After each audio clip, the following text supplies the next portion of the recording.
Đây là Hoàng Mỹ, cô gái với trái tim khao khát được yêu thương, nhưng do nôn nóng tìm ra chân ái mà đã luôn đi sai đường. Tôi luôn cố lấp đầy mình bằng những ký ức mới.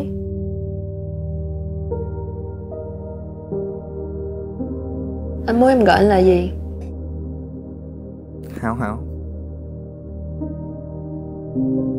Gấu con. Đã đi.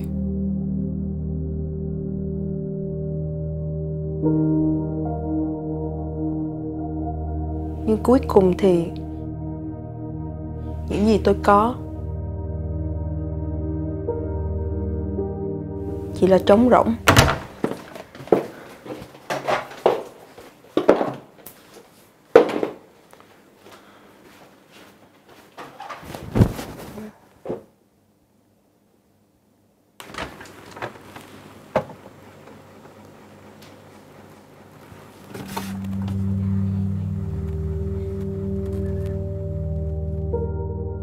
Ký ức của tôi là chỉ có một người duy nhất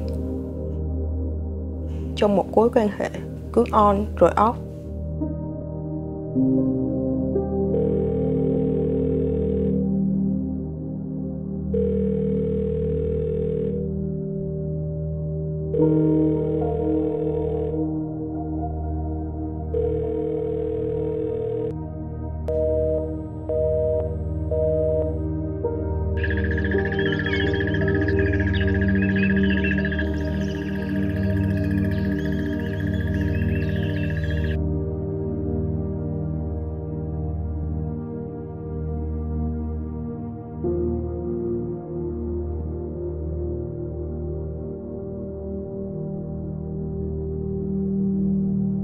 Anh thương em quá. Em không giống bất cứ cô gái nào anh từng gặp.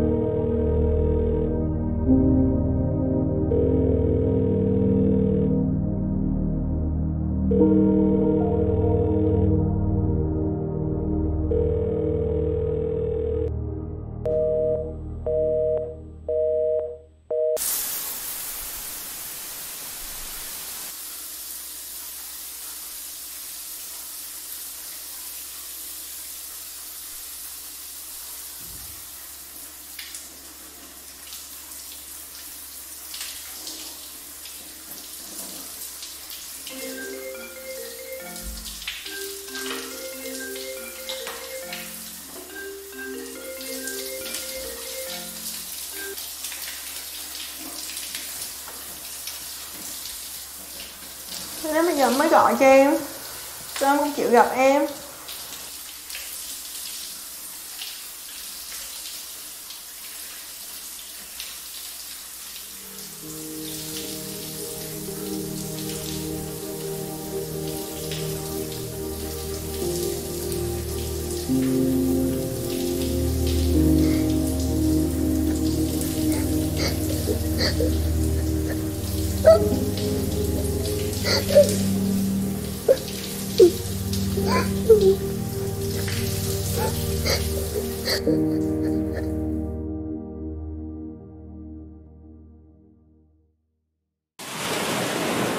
Đảo ký ức.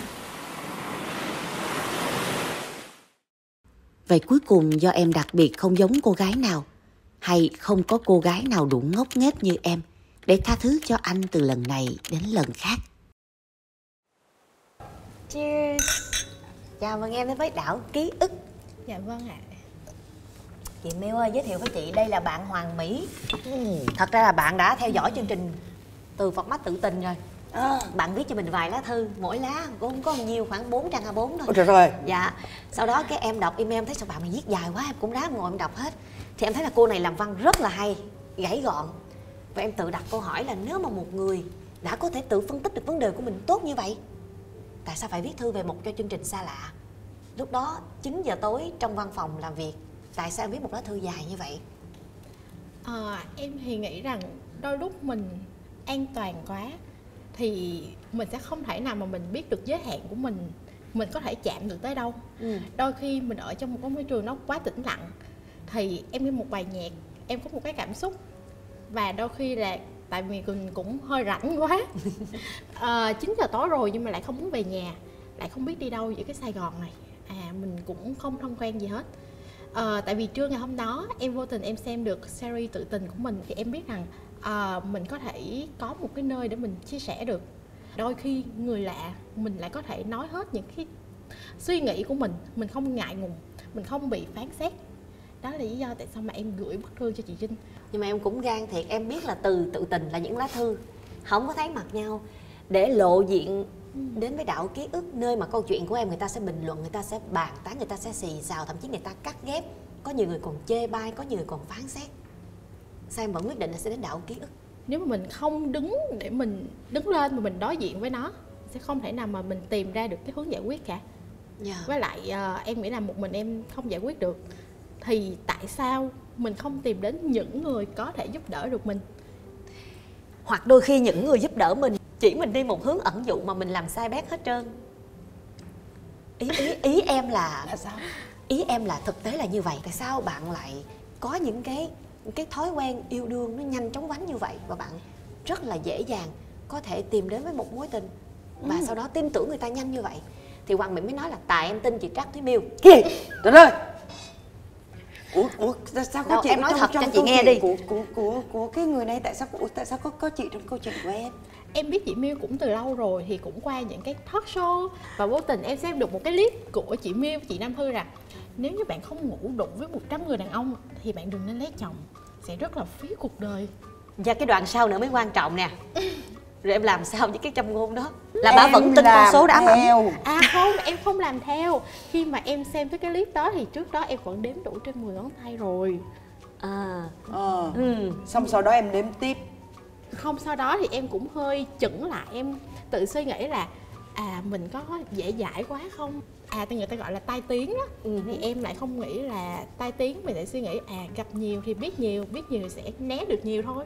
Đây là động lực của bạn, đó chính là chị Trác Thúy Miêu. Vâng, chị Trác Thúy Miêu, người đã định hướng cho giới trẻ rất nhiều những châm ngôn sống cực kỳ mạnh mẽ. Chị nghĩ gì về trường hợp này ạ? Đó là phép ẩn dụ. Trời đất ơi! Rồi đi làm theo bằng nghĩa đen luôn. Trời ơi là trời đất ơi là trời đất ơi. Chị, ẩn dụ 100 có nghĩa mình nghĩ nhiêu thì đủ chị. Ví dụ đối với em ví dụ như là 10 là quá nhiều chẳng hạn đi. Thì với bạn khoảng 90 là ok là được thì sao? Tùy với lối sống và cách yêu. Ví dụ như mình đang nói có 10 cuộc tình. Trong đó có một cuộc tình kéo dài 3 năm. Bên cạnh đó, ngay sau đó là một cuộc tình kéo dài 3 giờ đồng hồ. Và chúng nó vẫn được tính là những cuộc tình. Nó không, mình không quy định thời lượng hay là con số. Bất ngờ một điều nữa, em có biết ai nói ra câu đó không? Mà chị học lại. Câu đó là do ba chị nói ra, dành cho đứa em gái út của chị. Và chị đã ngỡ ngàng, chị vô cùng ngạc nhiên. Tại vì ngày xưa là ba úm chị, úm lắm luôn á. Tụi con trai mà nó rình rình ở ngã ba này, nó đưa đi học thôi là ăn đòn ấy. Nhưng mà đến khi mà là đến thời của em gái chị, thì đó là một khoảng cách về thời gian rất là lớn rồi. Và cô bé muốn mang cái người yêu đầu đời là mới vô đại học là đã yêu, mang về giới thiệu với gia đình. Thì ba chị nói một câu: yêu chưa đủ 100 người, lúc đó mới đủ tư cách quyết định cưới chồng hay không. Và chị khâm phục câu nói đó. Tư tưởng của ông quá tiến bộ so với cái hồi chị còn nhỏ. Con số 100 đó là con số mà người ta thường hay mang ra để nói đại loại cho cái gì là nó nhiều ghê lắm.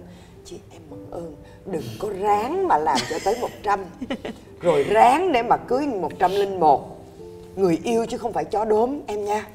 Ý của câu nói đó đó là thật sự để quyết định đi đến hôn nhân á, em phải là một người đàn bà toàn vẹn. Ít nhất nếu mà mình chưa biết điều mình muốn, mình phải biết chính xác loại đàn ông nào mình không muốn lấy làm chồng. Và để biết họ là loại đàn ông mình không muốn lấy làm chồng, không chỉ là ôi mấy anh cờ bạc rượu chè là xấu lắm em không lấy làm chồng. Có những loại ở ngoài nhìn vào như người tình trong mộng, nhưng em bước vào cái cơn mộng đó với anh ta, em sẽ biết mơ mộng chung với anh này thì vui, nhưng sống làm vợ làm chồng thì chắc là không có kết quả đẹp đâu. Thì phải đi vào cuộc tình với người ta rồi mới biết. Là cái thứ nhất. Cái thứ hai nữa, điều cực kỳ cần thiết cho một cô gái trẻ, đó là tận hưởng tuổi thanh xuân của mình đầy đủ và đầy đặn, để khi đứa con ra đời, để khi nhận cái nhẫn cưới từ tay người đàn ông vào tay mình không còn nuối tiếc cái cuộc vui ngoài đó. Tại vì một khi đã là vợ, một khi đã vào cái độ tuổi ổn định rồi, lúc đó trong lòng mình vẫn còn nuối tiếc ở ngoài kia có gì vui không ta, thì cái hạnh phúc của em sẽ bị đảo lộn. Ý tôi là như vậy. Dạ. Content với đi với context nữa. Trời ơi, ngữ cảnh nó khác em ơi. Và em có muốn tìm câu hỏi gì ở đây không? Chị nghĩ là em là người thông minh. Em thật sự là một người không đủ quyết tâm để em từ bỏ. Ví dụ mình biết là những cái mối quan hệ như vậy nó không đúng, đầu mình thì suy nghĩ là mình phải bỏ qua nó đi. Tại sao bây giờ mình đặt mục tiêu cuộc đời mình, mục tiêu sự nghiệp của mình rõ ràng như vậy rồi, nếu như mình cứ lặp đi lặp lại thì mình sẽ không thể nào thoát ra được những cái vòng lẩn quẩn. Không có tình yêu, nó chỉ có tình dục. Và những mối quan hệ lâu lâu vài tháng nhắn với nhau đâu vài câu, nhưng mà cái câu không phải là chào em khỏe không, mà là em ơi hôm nay mình đi đâu, mình đi khách sạn, có khách sạn nào mới không? Và em đã cảm thấy đến đó là hết vui. Đúng, em cảm thấy câu đó là hết vui rồi. Em chỉ muốn kiểu quan tâm nhẹ nhàng. Càng lớn thì em lại càng thấy là mình đang không cần những mối quan hệ như vậy nữa. Mình chỉ cần cảm xúc là đủ. Đó 3 ngày, đó 3 tháng mình nhắn với nhau một câu quan tâm, dạo này em thế nào, công việc em có gặp những vấn đề gì hay không. Nhưng mà em hiếm khi nghe câu đó lắm. Vậy là nhỏ này nó thích đen vâu chứ không thích Thịnh Suy. Tại vì cái đó nó hiếm, tại vì cái đó nó quý, bởi vì nó ít gặp nên người ta mới phải đi tìm. Hành trình của cô gái đi tìm 100 người đàn ông cuộc đời mình nó là như vậy. Không phải là để tìm ra người đàn ông mà mình muốn gặp, mà để nhớ mặt mấy thằng đàn ông mình sẽ không muốn gặp về sau. Có rất nhiều cuộc hôn nhân đã bắt đầu khi người con gái chỉ mới biết yêu và say sưa với cái việc là chỉ cần anh ấy nồng cháy và mình ràng buộc được anh ấy ở trên giường và sau này sẽ là một đứa con là đã bảo đảm hôn nhân rồi. Những mái gia đình sập vỡ vì người vợ vỡ mộng rằng nó chưa bảo đảm cho một cuộc hôn nhân. Sau đó là đến những cuộc hôn nhân theo kiểu ngưỡng mộ vì anh ấy có sự nghiệp, nhưng mà khi bước vào mối quan hệ thì mới phát hiện ra mấy cái anh mà vững chãi về sự nghiệp á, không đặt mình lên đỉnh hệ giá trị, sẽ không thủ thỉ với mình những khi mình cần, không đủ tinh tế để biết rằng đêm mưa thì em lạnh, để đi tìm được cái balance đó, cái thăng bằng đó của người đàn ông. Thì tất cả những anh mà em đã trải qua, các anh ấy ngày 20 tháng 11 gửi cho mỗi anh một bó bông giùm chị. Chị mang ơn từng người đàn ông. Tại vì họ không mang đến cho ta ông chồng, họ mang đến cho ta ông thầy. Lý tưởng không? Đàn ông là số 1, đàn ông rất là hữu dụng, không xài được chuyện này, không xài được chuyện khác. Không làm chồng được thì làm thầy. Dạy khôn cho mình, dạy cho mình biết là em ơi, cuộc tình kiểu này với anh thì ban đầu vui lắm, nhưng sau này anh sẽ như thế này, như thế này, như thế này nè. Và con đường mà dẫn đến đài hôn lễ của em phải được xây trên xác của hàng loạt người tình bại trận. Cái này là metaphor, xin nhấn mạnh lại. Chị cái này là ẩn dụ đó. Trời, cái này là ẩn dụ nha em, không phải là xây trên xác theo nghĩa đen nha em. Ẩn dụ. Ẩn dụ. Ẩn dụ. Nghĩa bóng á, là nghĩa bóng nha. Như vậy là chốt hạ lại phải không Mỹ? Đó là thì ra là em không phải thích những cuộc mây mưa, mà là em thích cái hơi ấm sau khi xong cuộc chúng ta ngồi lại nói chuyện với nhau. Em luôn là người chủ động để chia sẻ những cái gì, chia sẻ cảm xúc của mình. Mình biết người đó người ta quan tâm tới những cái lĩnh vực, những cái vấn đề nào, thì em sẽ là người tìm hiểu những thông tin đó. Thường khi mà mục đích họ tìm tới em không phải là để nói chuyện, thì chắc chắn là bắt đầu hay kết thúc cũng sẽ không có một câu chuyện nào diễn ra cả. Rõ ràng sẽ không có phép màu nhiệm, đúng không? Nó bắt đầu như thế nào, nó đã được định hình như thế ấy. Em đi tìm cái gì, em phát ra năng lượng đó, em sẽ gặp thứ đó. Nếu em phát ra năng lượng là em đang sẵn sàng để ngồi xuống chuyện trò, thì em sẽ tìm được người trò chuyện. Nếu em phát ra hơi ấm, em sẽ tìm được người muốn dựa vào hơi ấm của em và muốn trao cho em hơi ấm. Đó là tùy theo cái em muốn thôi.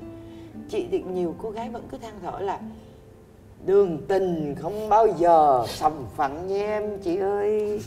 Tại sao em sẵn sàng làm nô lệ cho anh ấy mà anh ấy không sẵn sàng làm nô lệ cho em? Con điên. Tự dưng mình sắm vai nô lệ, người ta phải sắm vai ông chủ chứ. Mình đóng vai gì thì người ta sẽ đóng cái vai tương thích. Dạ. Nếu em tìm đến với anh ấy có thể là một tiến sĩ hay là một thạc sĩ rất là giỏi, với một tinh thần háo háo cầu thị, thì mối quan hệ sẽ bắt đầu như vậy. Rồi những thứ khác sẽ dẫn dắt theo, nhưng đó vẫn là cái cuộc sống của mối quan hệ. Còn nếu mà mình mê cái anh tiến sĩ quá, mà mình rừng rực cái mình bật cái đầm cắn đổ thịt đỏ, mình quất đôi giày cao thì cao, cái anh tiến sĩ anh thấy anh khoái thì khoái, cái rồi sau đó sau khi xong hết chuyện mình kêu anh ngồi xuống nói chuyện về văn chương thi phú là không được. Chui vào bụi xương rồng thì em sẽ gặp xương rồng.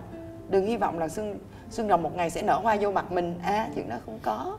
Nào, hành trình của em đã đi đến số mấy rồi? Mỗi đếm nè, body count. Những người em đã gặp thì là hơn con số 10. Nhưng thật sự những cái ký ức mà em có thể nhớ mãi thì chắc khoảng tầm 2 đến 3 thôi. Đúng, tỷ lệ nó sẽ là như thế, hợp lý đó. Tại vì không thể 10 anh chàng đều để lại ký ức sâu đậm được. Em là một người nói chung cũng hơi mê tín. Ví dụ mình hợp tuổi 91 thì mình chỉ tìm các anh chàng 91. Mình hợp cung Thiên Bình thì mình chỉ tìm các chàng cung Thiên Bình. Vô tình nha, em vô tình tìm một anh thì những anh sau đó y chang nhau. Và thật sự sau khi em trải qua xong em mới suy nghĩ lại, nó không hợp mình. Rồi 91 Thiên Bình ao. Rồi giờ là cung nào? Bây giờ thì em lại suy nghĩ là em sẽ không thể nào quen những người mà gần tuổi mình hoặc là bằng tuổi mình. Tại vì thật sự là công việc em cũng ổn định và cũng khá là bận. Không thể nào mà quen một người quá trẻ con hoặc là gần tuổi thì em sẽ không có thời gian để em take care họ. Em muốn những người suy nghĩ trưởng thành hơn mình. Có vẻ như là cô này có định hướng cụ thể quá ha. Hồi đó em đi tìm người yêu em có làm vậy không? Em không có đặt cho câu hỏi đó, mà em giờ em nhìn lại cái bản đồ người yêu nó khác quá rồi. Khác từ ngoại hình, khác tới nghề nghiệp, khác tới độ tuổi, khác tới cung mạng. Vậy là mình không có gu hả ta? Không. Cái này có gọi là có liên quan đến gu không chị? Gu này là có cái tên để gọi cho cái gu của em, gu ta bà em. Chị làm như bán tạp vậy đó. Chứ còn gì nữa. Trời đất ơi. Ý chị là vậy, thì người ta có hoạch định, người ta có chiến sách đàng hoàng. Thật sự không, có em có gu em là con trai. May quá. Có gu.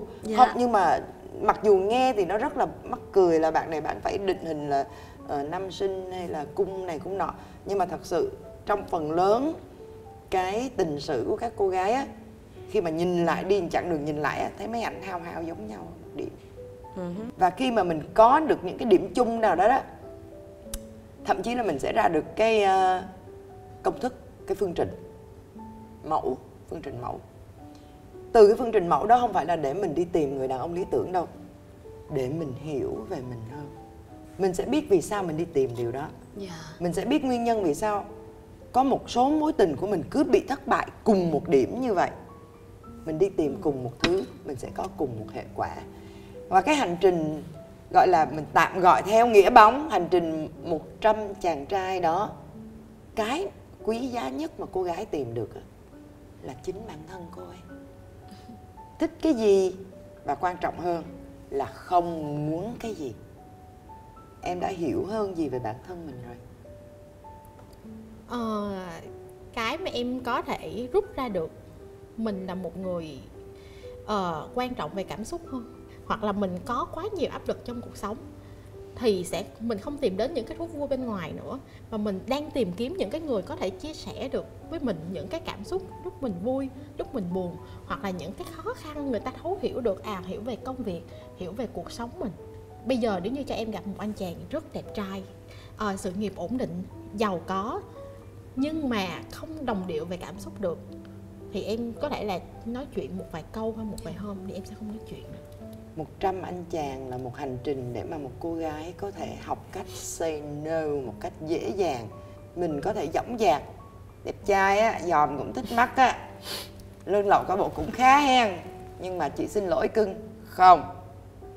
Đó là cái bản lĩnh để sẵn sàng khi mà bạn bước vào những cái mối quan hệ nghiêm túc hơn, bắt đầu nghĩ đến chuyện đường dài. Còn bây giờ khoan nghĩ đến chuyện đường dài, con nhỏ còn trẻ lắm, tung tăng đi em ơi, cá ngoài biển còn rất nhiều.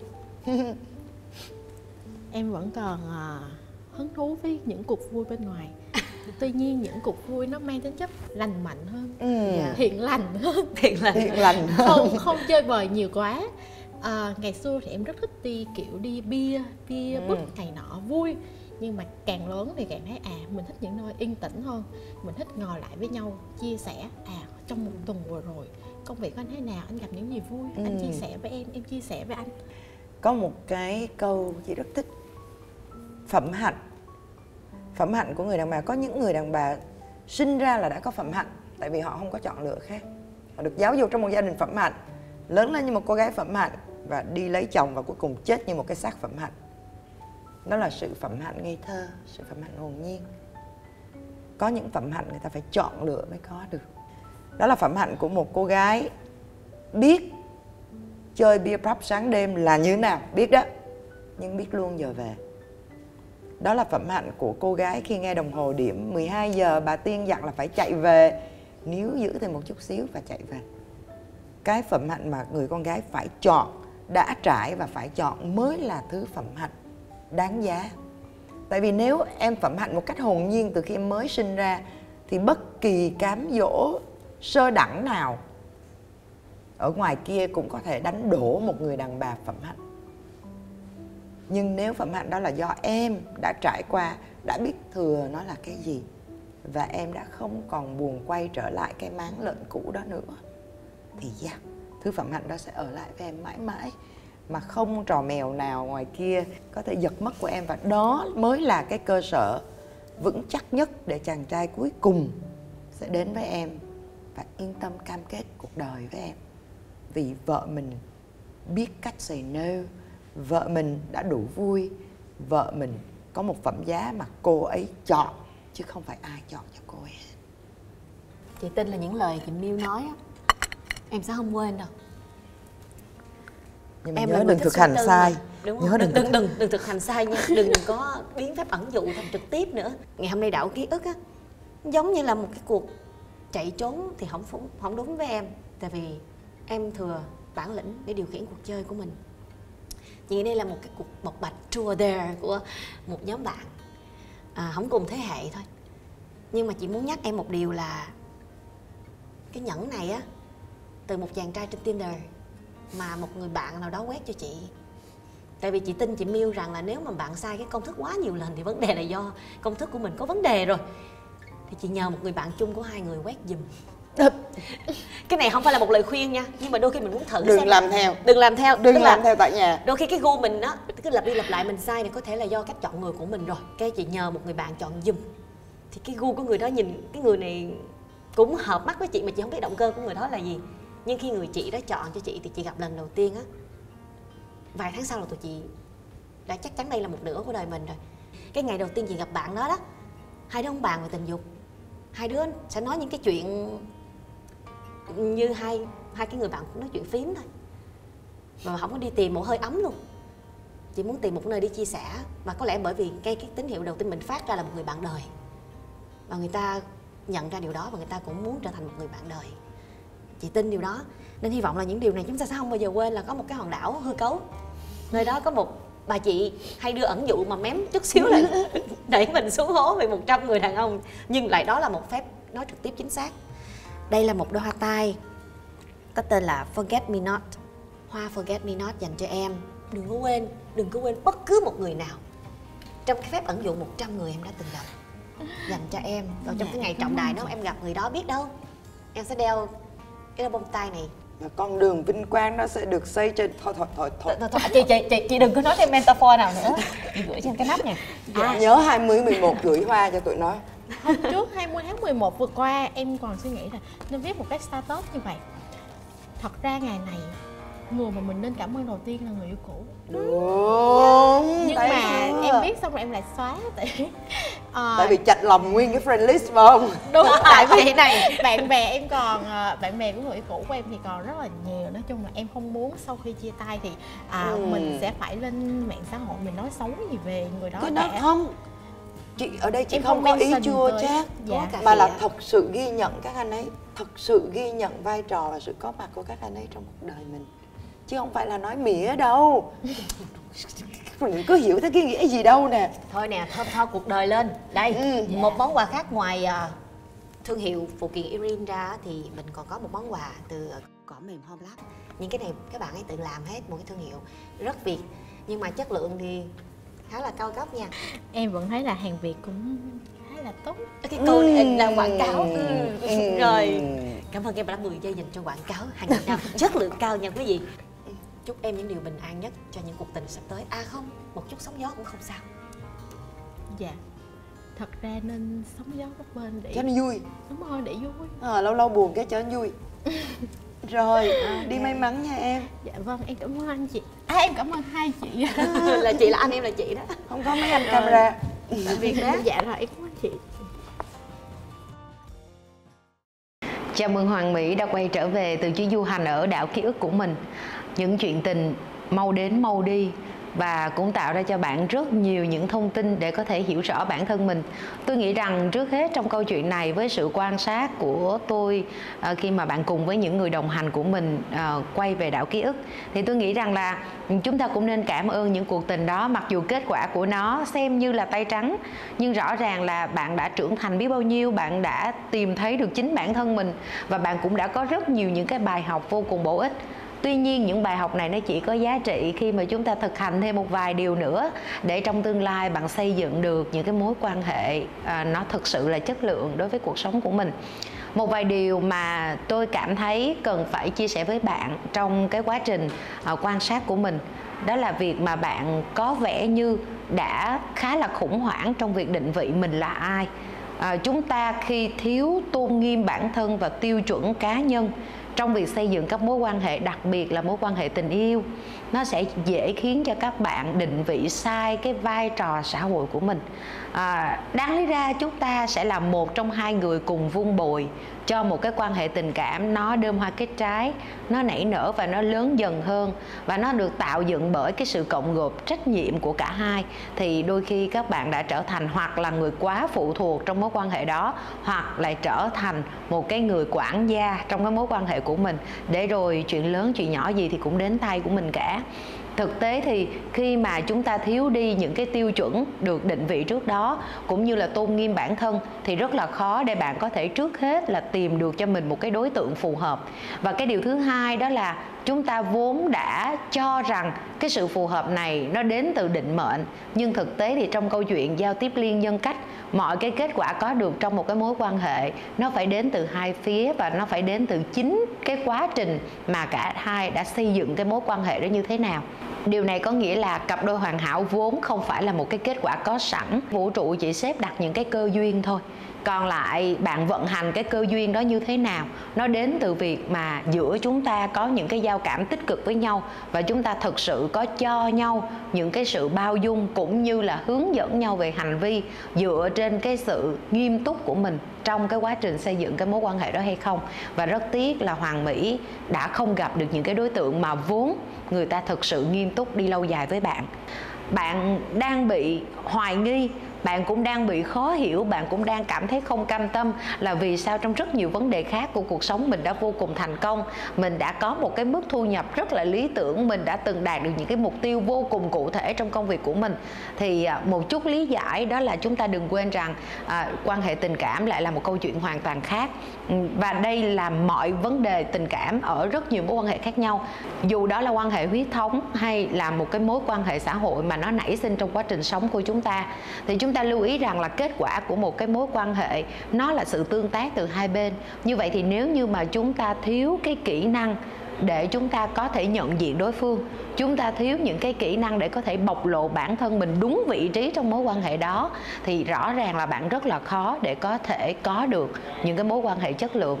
Một vài những thông tin mà từ góc nhìn chuyên môn chúng tôi rất muốn chia sẻ với Hoàng Mỹ trong câu chuyện ngày hôm nay, đó là hãy lưu ý đặc biệt đến những cái tín hiệu để có thể phản tỉnh bản thân mình kịp thời, để mình không đóng sai cái vai trò của mình trong những cái mối quan hệ mà bạn sẽ có trong tương lai. Điều thứ hai, bạn cũng cần phải có những cái tiêu chí một cách cơ bản để có thể thiết lập với những cái mối quan hệ mà mình đang gặp rất là dễ dàng ở ngoài kia. Tiêu chuẩn này sẽ giúp cho bạn gạn lọc và kết nối với những người xứng đáng để mình kết nối, và bớt đi những cái lầm lẫn. Và điều cuối cùng đó là đừng quên rằng một bạch mã hoàng tử hay là một cô công chúa mà cả hai có thể gặp nhau và cùng xây dựng tình yêu thì vốn dĩ đó chỉ là những nhân vật ở trong cổ tích thôi. Trong thực tế thì chúng ta sẽ phải hình thành cái bản thân của mình để có thể phù hợp trong một cái mối quan hệ. Trong chính cái quá trình mà mối quan hệ đó nó đang được nuôi dưỡng, cũng phải lưu ý đến cái biểu hiện của đối phương cũng như là cái sự đáp trả của đối phương để mình quyết định rằng đây có nên là một cái mối quan hệ được tiếp tục nuôi dưỡng hay không. Và cảm ơn Hoàng Mỹ với sự chia sẻ của bạn ngày hôm nay, với việc sẵn lòng dẫn chúng tôi về đảo ký ức của bạn. Và cảm ơn quý vị khán giả đã luôn ở đây để du hành cùng chúng tôi qua rất nhiều đảo ký ức khác nhau.